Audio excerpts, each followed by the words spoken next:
Listeners, আশা করি সকলে ভালো আছেন এবং সুস্থ আছেন। আমি আজকে যেই ঘটনাটি আপনাদের সামনে উপস্থাপন করব, সেই ঘটনাটি আমাকে বলেছেন লুনা আপুর হাজব্যান্ড।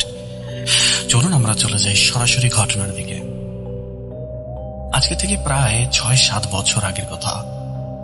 ওই টাইমে ওনারা আমেরিকাতে বা কানাডাতে স্থায়ীভাবে বাসিন্দা হয়ে গিয়েছেন। দেশে ওনাদের খুব বেশি একটা আসা হয় না। বিভিন্ন টাইপের অকেশন, যেমন বিয়ে, ঈদ, এরকম অকেশনে মাঝে মাঝে খুবই কম, মানে বছরে একবার বা দুইবার ম্যাক্সিমাম ওনাদের আসা যাওয়া হতো দেশে। তো এই টাইমটা যখন হয়, মানে ঘটনার যেই প্রেক্ষাপট, ওই টাইমে ওনারা একটা বিয়ের দাওয়াত পান, যেটা ছিল আসলে আসিফুল ভাইয়ের মামাতো বোনের বিয়ে। এবং ওই টাইমে আসিফুল ভাইয়ের নিজের বিয়ে হয়নি লুনা আপুর সাথে। তো উনি ওনার ফ্যামিলি নিয়ে, ওনার 2 বোন এবং ওনার আরেকটা ভাই, ওনার টোটাল 4 ভাই বোন, সবাই মিলে মা বাবা সহ ওনারা দেশে ব্যাক করেন। ওনাদের গ্রামের বাড়িটা ছিল ঝিনাইদহের কোনো একটা গ্রামে, যে গ্রামের নামটা উনি আমাকে বলতে নিষেধ করায় আমি এখানে উল্লেখ করতে পারছি না। তো ওনারা যখন গ্রামে ফেরত আসেন বহু বছর পরে, ওনাদের অনুভূতিটি একটু অন্যরকম। যে সেই কাঁচা রাস্তা, মাটির ঘর, এই জিনিসগুলি এখনো তো আসলে খুব বেশি একটা গ্রামে দেখা যায় না, তবে ওনাদের ওই জায়গায় এই জিনিসগুলি তখনও কিছু কিছু বাড়িতে ছিল। তো ওনাদের বেশ ভালো একটা অনুভূতি হয় যে এতদিন পরে গ্রামে আসলাম, it would be fun, it would be very wonderful experience for us. এরপরে ওনারা বিয়ের জন্য যখন সেই বাড়িতে উপস্থিত হলেন, ওনার মামা বাড়িতে, তখন ওনার মামা বাড়ির লোকেরা ওনাদের থাকার একটা বন্দোবস্ত করার ব্যবস্থা করছিলেন। গ্রামের বিষয়টা আসলে হয় কি, বিয়ে বাড়িতে অনেক মানুষ আসে, তো তাই আসলে বিভিন্ন ঘরে গ্রামের মানুষের সবাই যেহেতু খুবই পরিচিত এবং একজন একজনের সাথে খুব ভালো একটা সম্পর্ক থাকে, সেই সুবাদে সবাই একজন একজনের ঘরেই থেকে যায়। আত্মীয় স্বজন আসলেও একজন একজনের ঘরে স্টে করে। তো যেই লোকটার কাছ থেকে আসিফুল ভাইয়ের পরিবারের থাকার ব্যবস্থা করা হয়েছিল, সেই লোকের কাছে যখন আসিফুল ভাইয়ের মামা ওনাকে নিয়ে যান, তখন ওনার মামাকে সেই ব্যক্তিটা বলে যে আসলে ওনাদের তো আমাদের বাসায় রাখার কথা ছিল, কিন্তু আসলে আমি এটা এখন পারছি না, বিকজ আমার বাসায় হঠাৎ করে গেস্ট চলে আসে। তো এই কারণে আসলে আমি আমার বাসায় তো রাখতে পারছি না, বাট একটু সামনে আমার আরেকটা পৈতৃক ভিটা আছে, সেই ভিটেটা খালি পড়ে আছে, ওখানেই আমি ওনাদেরকে রাখার ব্যবস্থা করতে পারি। মামাও কিছুটা আসলে ইতস্তত বোধ করছিলেন যে আগে একটা ব্যবস্থা করার কথা ছিল, ব্যবস্থাটা হয়েও গিয়েছিল, বাট এখন যেহেতু এই প্রবলেমটা, সো উনি আসলে এই প্রবলেমটাকে খুব বেশি একটা মানে ভালো নজরে নেননি, যেহেতু এই ব্যক্তিটা কথা দিয়েছিল। তারপর অগত্যা যেহেতু থাকতেই হবে, সেহেতু মামার কাছ থেকে চাবি নিয়ে নিলেন আরিফুল ভাইয়ের ফ্যামিলি, এবং মামাও সাথে গেলেন সেই ঘরের ভেতরে। ঘরটাতে যখন ওনারা ঢুকলেন বা ঘরের আশেপাশে যখন ওনারা প্রথম যাচ্ছেন, তখন মোটামুটি প্রায় ওনাদের সন্ধ্যার পরে, মাগরিবের পরে অন্ধকারই হয়ে গেছে। ওনারা যখন গ্রামের কাঁচা রাস্তা দিয়ে হাঁটছিলেন, তখন ওদের ভালোই লাগছিল যে বহুদিন পরে গ্রামে আসলাম, এরকম কাঁচা রাস্তা, অন্ধকার রাস্তা, এটা অন্য ধরনের একটা সুন্দর একটা এক্সপিরিয়েন্স ওনাদের কাছে, যেহেতু ওনারা বিদেশে থাকেন। তো যখন ওই ঘরটার কাছাকাছি ওনারা গেলেন, লণ্ঠনের আলোতে দেখা যাচ্ছে ঘরটা মানে খুবই ভয়ানক লাগছে। Feels like it's a creepy place. বহুদিন যাবৎ হয়তো বা এই বাসায় কেউ থাকে না, বা এই এলাকা বা বাসার আশেপাশের যে জায়গাগুলি, সেগুলোর কেউ কোনো যত্ন নেয় না। ওনাদের কিছুটা ভয়ই লাগলো বাসাটা দেখে, বাট তারপর ওনারা চিন্তা করলেন যে আসলে আমরা তো মডার্ন মানুষ, so we don't believe all this like ghost বা জিন টাইপের কোনো কিছু ওনারা আসলে বিশ্বাস করতেন না কখনোই। ঘরের দরজার তালাটা খোলা হলো এবং ওনারা ভেতরে গেলেন। ভেতরে দেখলেন মোটামুটি গ্রামের ঘরগুলো যেরকম হয়, গতানুগতিক গ্রামের ঘর থেকে এই ঘরটা কিছুটা ডিফারেন্ট। মানে এই ঘরটার ভেতরে মোটামুটি 5-7টা ইন্ডিভিজুয়াল রুম বা কামরা আছে। তো যখন যে ব্যক্তি এই ঘরটাতে ওনাদেরকে থাকতে দিলেন, সেই ব্যক্তি বলেছিলেন যে এই ঘরটা ছিল আসলে যুদ্ধ পরবর্তী একটা ধ্বংসাবশেষের মতো বলতে গেলে ঘর। এই ঘরটা আসলে একটা হিন্দুয়ানা বাড়ি ছিল। এই বাড়ির যে মালিক ছিল উনি হিন্দু ছিলেন, এবং দেশ বিভাজনের পরে উনি আসলে এখান থেকে চলে যান, বা কোনো কারণে হয়তো বা ঘরটা খালি পড়ে থাকে, এবং পরবর্তীতে এই ঘরটা আসলে আসিফুল ভাইয়ের মানে আরিফুল ভাইয়ের মামার যে বন্ধু যিনি এই ঘরটা থাকতে দিয়েছেন, উনি এই ঘরটা আসলে কোনো না কোনো ভাবে অ্যাকোয়ার করেন, বা ওনার পৈতৃক সম্পত্তিতে পরিণত হয় কোনো না কোনো ভাবে কেনার পরে। ঘরের ভেতরে যখন ওনারা ঢুকলেন তখন দেখলেন যে 5-6টা বা 7টা কামরা, এবং প্রতিটা কামরার মধ্যে বিছানা লাগানো থাকে, মানে কিরকম কাঠের বিছানা, ওগুলো অনেক পুরাতন, এবং বিছানার উপরে যে বেডশিটগুলি আছে এগুলো ধোলা, একেবারে অবস্থা খারাপ, খুবই জঘন্য একটা পরিস্থিতি ঘরের ভেতরে। তো ওনারা চিন্তা করলেন যে এত দূর থেকে জার্নি করে আসলাম, এখন আবার এগুলি পরিষ্কার করে থাকতে হবে। তো অগত্যা ওনারা আরো কয়েকজন লোক নিয়ে ঘরটাকে পরিষ্কার করালেন। কিন্তু ঘরের সবার ডান পাশে রান্নাঘরের ঠিক অপোজিটে একটা রুম আছে, যে রুমটাকে বলেছেন, যে ব্যক্তি দিয়েছেন ঘরটা, উনি বলেছেন ইটস এ স্টোর রুম, এটা একটা স্টোর রুম, এবং এই ঘরটাতে কারো থাকার কোনো আসলে দরকার নেই, বিকজ এই ঘরটা বাইরে থেকে তালা দেওয়া, এবং এই তালার চাবি ওনাদের কারো কাছে নেই। সো এটা স্টোর রুম, এখানে বিভিন্ন জিনিসপত্র, আসবাবপত্র বা ভাঙা জিনিসপত্র রাখা, এই কারণে আসলে ওই ঘরটা খুব বেশি একটা মানে সবার নজরে আসেনি। সবাই এই কথাই ভেবেছেন যে হ্যাঁ, স্টোর রুম যেহেতু, গ্রামের বিভিন্ন ধরনের জিনিসপত্র থাকতেই পারে, সো আমাদের আসলে এই জায়গায় বেশি একটা মানে মনোযোগ দেওয়ার কোনো প্রয়োজন নেই। ওনারা ঘর পরিষ্কার করার পরে নিজেদের রুম ভাগ করে নিলেন। এক রুমে আরিফুল ভাই এবং ওনার ছোট ভাই, এবং আরেক রুমে ওনার মা বাবা, এবং আরেকটা রুমে ওনার 2 বোন। এই 3টা রুম ওনারা ডিসাইড করে নিলেন যে ওনারা থাকবেন। তো রাতের বেলা যখন ওনারা সবাই খাওয়া দাওয়া করে আসলেন বিয়ে বাড়ি থেকে, ওনাদের ঘুমানোর টাইম হলো, সবাই শুয়ে পড়লেন। শুয়ে পড়ার পরে আরিফুল ভাই ওনার মোবাইলে অনেক মুভি ডাউনলোড করে নিয়ে এসেছিলেন, এবং এই মুভিগুলো উনি দেখছিলেন। তো মুভি দেখতে দেখতে একটা পর্যায়ে ওনার মনে হলো ঘরের ভেতরের বাতাসটা কেমন যেন ঠান্ডা হয়ে গেল, মোটামুটি বেশ ঠান্ডা। যদিও শীতকাল ছিল, কিন্তু ঘরের ভেতরটা এত ঠান্ডা ছিল না তখন। উনি বিষয়টাকে খুব বেশি একটা আমলে নেননি। উনি চিন্তা করলেন it's winter morning, nearly morning, যেহেতু রাত হয়ে গেছে AM, সো এই টাইমে আসলে ঠান্ডা থাকতেই পারে, it's not a big deal. তো উনি জিনিসটাকে ইগনোর করা স্টার্ট করলেন। বাট হঠাৎ করে শুয়ে শুয়ে উনি শুনলেন কি, যে ওই যে স্টোর রুম, ওই স্টোর রুমের দরজাটা হালকা খোলা হলো। এখানে আমি একটা জিনিস আপনাদেরকে বলে রাখি, সেটা হচ্ছে যে ওনারা যে রুমটা ডিসাইড করেছিলেন সেই রুমটা ছিল সেই স্টোর রুমের একেবারেই পাশে। তো উনি শুনতে পেলেন যে স্টোর রুমের দরজাটা খুলছে, এবং দরজা দিয়ে কেউ বাহিরে বেরিয়ে আসছে, এবং বেয়ার ফুটেড বা খালি পায়ে যদি ঘরের ভেতরে কেউ হাঁটে যেরকম একটা সাউন্ড হওয়ার কথা, ওরকম একটা সাউন্ড উনি পাচ্ছেন, যে ভেতর থেকে কেউ বেরিয়ে আসছে। এবং ফুটস্টেপটা আস্তে আস্তে ওনার ঘরের সামনে এসে থেমে গেল। উনি কিছুটা ভয় পেলেন, চিন্তা করলেন যে এই ঘরে তো আমরা বাদে আর কেউ নেই, বোনেরা সবাই ঘুম, আম্মু আব্বু ঘুম, আমার ভাইও ঘুমাচ্ছে, দেন এই লোকটা আসলে কে, বা ঘরের ভেতর আর কে আসছে, বাইরে থেকে কেউ আসছে কিনা, বা মামা আসছে কিনা। উনি নিজের ঘরের দরজার সামনে গেলেন, যে রুমে উনি ঘুমাচ্ছিলেন, এবং জোরে চিৎকার করে ডাকলেন, মামা, মামা, তুমি এসছো নাকি? কিন্তু বাহির থেকে কোনো ধরনের কোনো সাউন্ড নেই, কেউ কোনো কথা বলছে না। উনি চিন্তা করলেন হয়তো বা এটা আমি জার্নি করে আসছি, এটা আমার মনের ভুল হতে পারে, সো এটা কোনো বড় কোনো বিষয় না। তো উনি বিষয়টাকে ইগনোর করে আবার ঘরে শুয়ে পড়লেন। হঠাৎ করে উনি দেখলেন কি, যে ওনার যে দরজাটা রুমের উনি বন্ধ করেছেন, মানে চিটকেনি মেরে উনি বন্ধ করেছেন, সেই চিটকেনিটা আস্তে আস্তে হঠাৎ করে নিজে থেকেই খুলে গেল। মানে খুবই আশ্চর্যজনক ভাবে চিটকিনিটা খুলে গেল, এবং দরজাটা যখন একটুখানি ফাঁকা হলো, উনি দেখতে পেলেন শ্যাডো টাইপের কিছু একটা। যেহেতু রুমের ভেতরে হ্যারিকেন জ্বলছিল, ওই হ্যারিকেনের আলোটা যদি কোনো কিছুর উপরে পড়ে, অপোজিট সাইডে আসলে একটা শ্যাডো পড়ে। তো উনি দেখতে পেলেন ওনার দরজার পেছনে একটা লম্বা বড় একটা শ্যাডো পড়ছে। শ্যাডোটা লম্বা হওয়ার কারণে, হ্যারিকেনটা অনেক দূরে থাকার কারণে শ্যাডোটা লম্বা দেখা যাচ্ছে, নর্মালি আসলে যেটা হয়। উনি ভাবলেন যে ওনার আম্মু আব্বুই আবার এলো কিনা, কিন্তু উনিও ভাবলেন যে আমার ঘরের ভেতরের ছিটকিনি কিভাবে খুলে যায়, এই লক কিভাবে খুলবে। উনি উঠতে যাবেন, ওই টাইমে উনি খেলেন সর্বোচ্চ একটা ধাক্কা।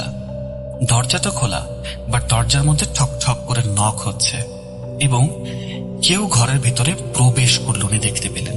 3টা নক করার পরে কেউ ঘরের ভেতরে প্রবেশ করলো। উনি দেখলেন কালো কালারের একটা শ্যাডো, বাট শ্যাডোটার আকার আকৃতি উনি কিচ্ছু বুঝতে পারছিলেন না। বাট উনি আমাকে যতটুকু বলেছেন, it's more like human shadow, মানুষের মতো একটা শ্যাডো। এই জিনিসটা আস্তে আস্তে ঘরের ভেতরে এন্ট্রি করলো।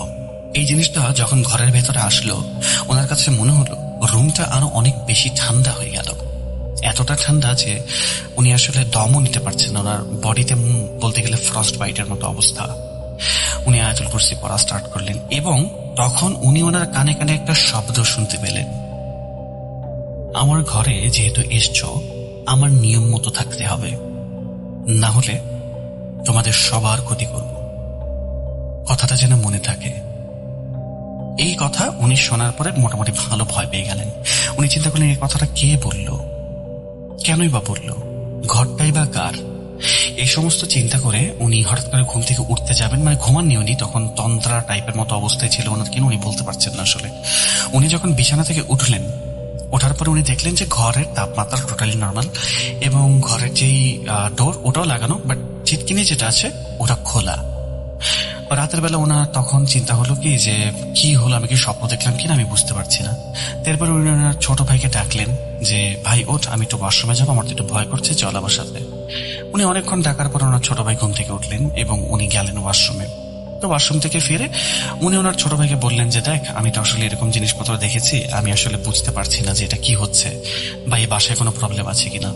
ওনার ছোট ভাই ওনাকে বললেন যে, ঘুমে ঘুমে অবস্থায় বললেন, এগুলো আসলে কোনো প্রবলেম নেই, এগুলো তোমার মনের ভুল ভাইয়া, তুমি চিন্তা করো না, ঘুমিয়ে পড়ো। তো ওনারা দুইজন আবার ঘুমিয়ে পড়লেন ওই টাইমে।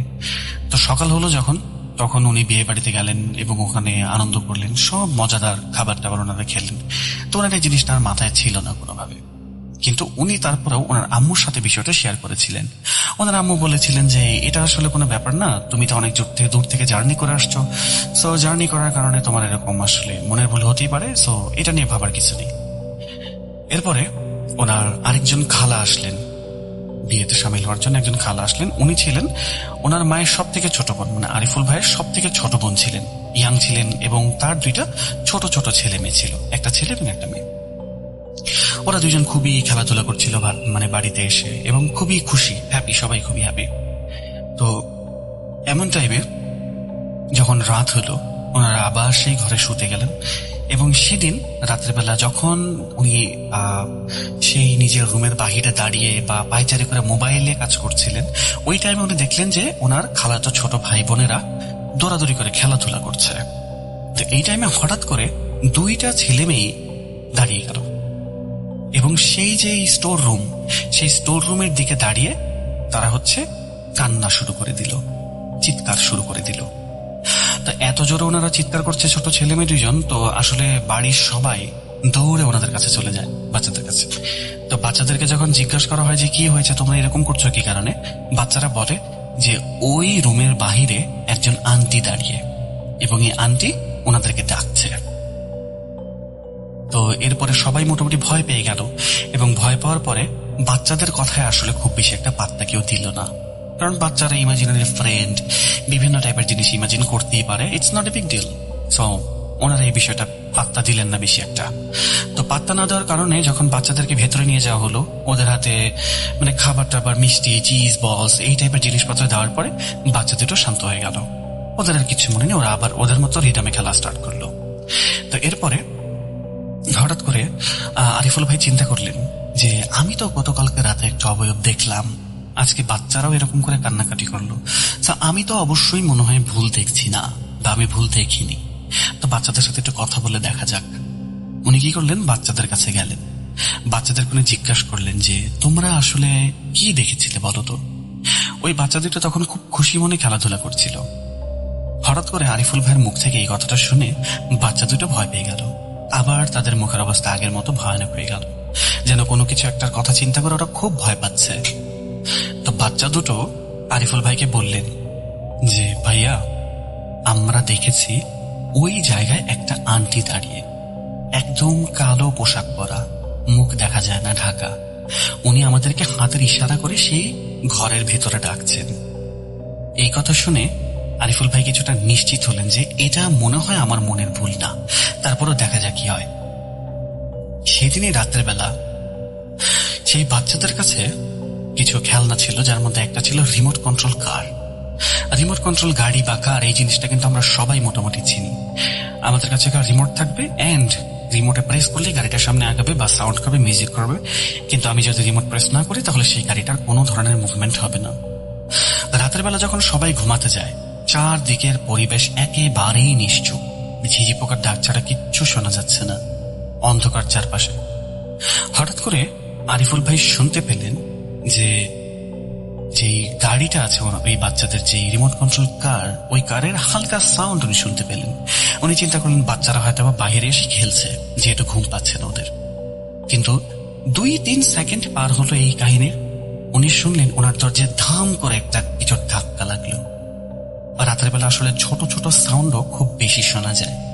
তো এই ধাক্কা লাগার পরে উনি চিন্তা করলেন কি ব্যাপার, দরজায় কি ধাক্কা লাগলো। উনি কয়েক সেকেন্ড ওয়েট করলেন, খুলতে যাবেন এমন টাইমে আবার একটা ধাক্কা। উনি শুনতে পেলেন যে বাহিরে তখন ওই রিমোট কন্ট্রোল গাড়িটার সাউন্ড হচ্ছে। একবার পেছনে যাচ্ছে, একবার দরজায় ধাক্কা দিচ্ছে, পেছনে যাচ্ছে, ধাক্কা দিচ্ছে, এরকম একটা রিদম ফলো করছে।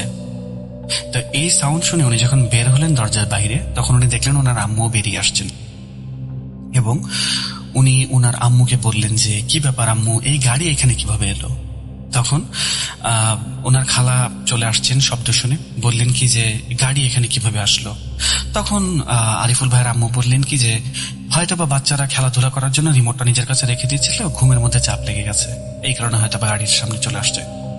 কিন্তু ওনার খালা রিমোটটাকে দেখিয়ে বললেন এই যে দেখো, রিমোটটা তো ফ্লোরেই পড়া, এই রিমোট তাহলে কে ধরবে। এখন আরিফুল ভাই চিন্তা করলেন লজিক্যাল এক্সপ্লেনেশন যেটা দেওয়া যায়, এটা হতে পারে কি কোনো একটা ইলেকট্রনিক ফল্ট, যেহেতু ইলেকট্রনিক জিনিস, ব্যাটারি চালিত জিনিস, ফল্ট হতেই পারে। কিন্তু এই ধারণাটা ওনাদের আসলে বেশিক্ষণ স্থায়ী হয়নি, এই লজিক্যাল এক্সপ্লেনেশনটা। ওই দিন রাতের বেলায় মোটামুটি 1টা কি 1:30 বাজে, এরকম টাইমে সবাই শুনলেন চারপাশ থেকে চিৎকার। খালার রুম থেকে বাচ্চাদের চিৎকার, ওয়াশরুমের সাইড থেকে খালার চিৎকার, মা বাবার রুম থেকে চিৎকার, বোনেদের রুম থেকে চিৎকার, সবাই ঘরের চিৎকার শুরু করেছে। কেন কেউ জানে না।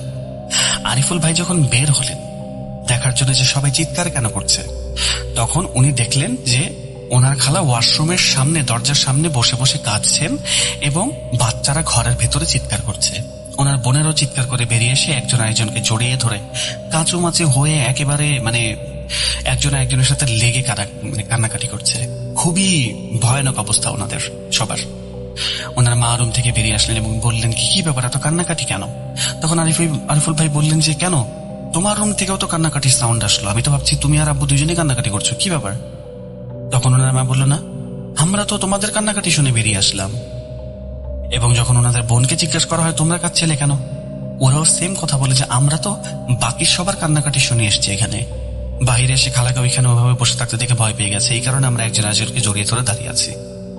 ওনার খালাকে যখন জিজ্ঞেস করা হলো খালামণি কি হয়েছে, কান্নাকাটি করছো কেন, ওনার খালা বললেন যে আমি রাতের বেলা ওয়াশরুমে যাওয়ার প্রয়োজন হয়, আমি ওয়াশরুমে গেলাম, হঠাৎ করে মনে হলো ওই যে ডান পাশের সাইডের যে ঘরটা, ওই ঘরের দরজাটা কটকট করে খুবই স্লোলি খুললো, ক্যাচ ক্যাচ একটা সাউন্ড যে হয় কাঠের দরজার, ওরকম একটা সাউন্ড করে দরজাটা খুবই স্লোলি খুললো।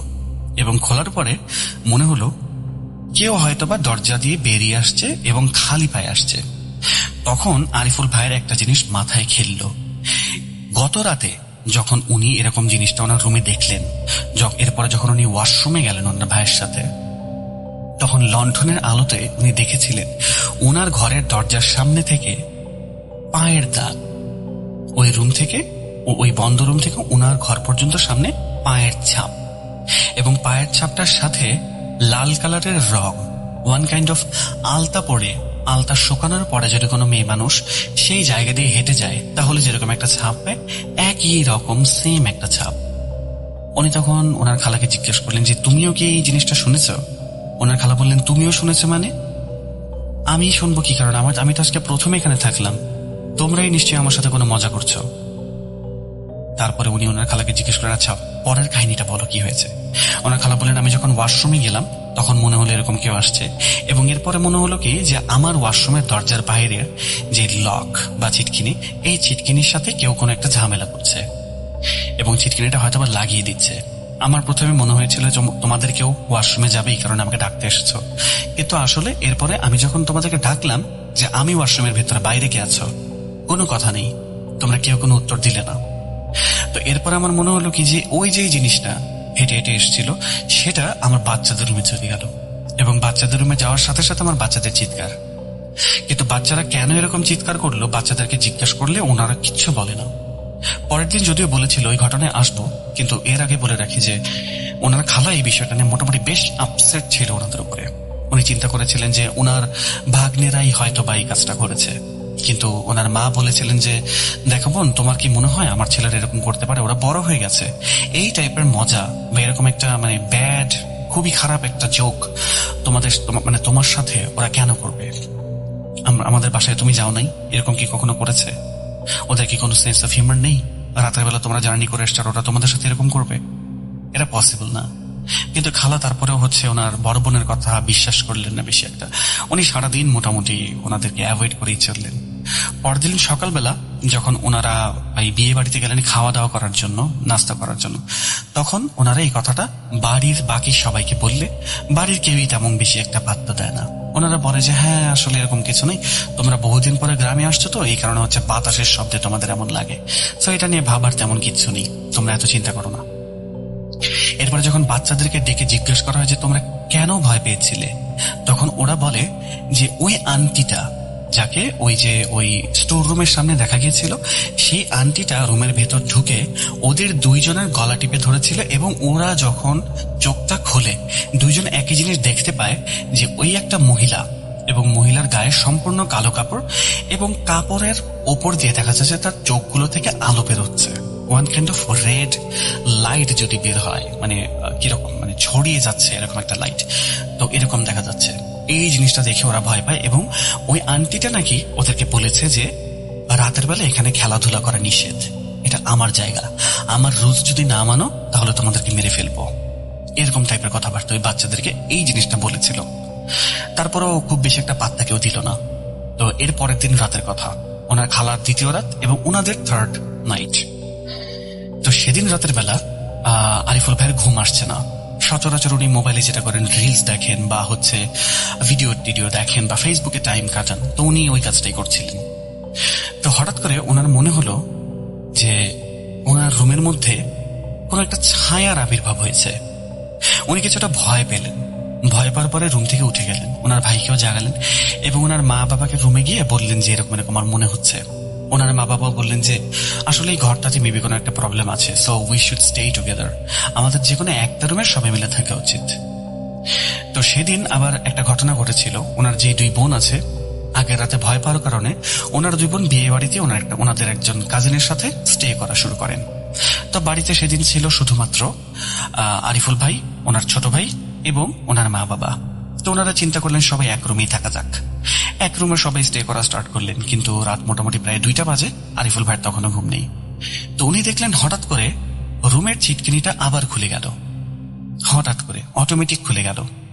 তো খুলে যাওয়ার পরে এবার উনি দেখতে পেলেন, লণ্ঠনের আলোতে স্পষ্ট দেখতে পেলেন ব্ল্যাক টাইপের রোব পরা বা ব্ল্যাক টাইপের শাড়ি, যদি অনেক লম্বা শাড়ি যদি কেউ শরীরে জড়িয়ে রাখে, তাহলে সেই ব্যক্তিটার চেহারাটা যেমন হবে বা দেখা যাবে না, বাট খুবই ক্রিপি লাগবে রাতের বেলা দেখতে, ওরকম একটা ফিগার, লেডি ফিগার।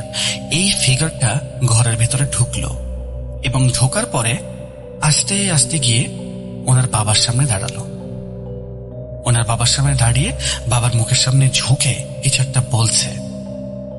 বলার পরে হঠাৎ কয়েক সেকেন্ডের মধ্যে এই জিনিসটা হুট করে ঘর থেকে বেরিয়ে চলে গেল। উনি তখন শুনতে পেলেন ওই ঘর থেকে জোরে হাসির আওয়াজ, মহিলা মানুষের হাসির আওয়াজ। প্রথমবার শুনলেন, মনে করলেন এটা আমার হ্যালুসিনেশন। সেকেন্ড টাইম যখন শুনলেন, উনি নিশ্চিত হলেন যে ইটস নট মাই হ্যালুসিনেশন। উনি ওনার বাবার কাছে গেলেন, 2টা টোকা দিয়ে ওনার বাবাকে উনি সজাগ করলেন। ওনার বাবা ওঠার পরে উনি ওনার বাবার সামনে নিজের ঠোঁটে আঙুল দিয়ে বলেন, শুধু শোনো। হঠাৎ করে আবার সেই হাসির শব্দ সেই রুম থেকে আসছে, যে রুমটা বন্ধ। তো ওনার বাবা ওনাকে ইশারা দিয়ে বললেন যে তুমি শুয়ে পড়ো, লেট মি চেক। ওনার বাবা যখন উঠে গেলেন টর্চ লাইট নিয়ে দেখার জন্য, সেই রুম থেকে ফিরে, রুমের সামনে থেকে ফিরে এসে উনি আরিফুল ভাইকে বললেন যে ওখানে তো কিচ্ছু নেই, হয়তো বা বাইরে কোনো একটা জায়গা থেকে এই হাসির আওয়াজটা আসছে।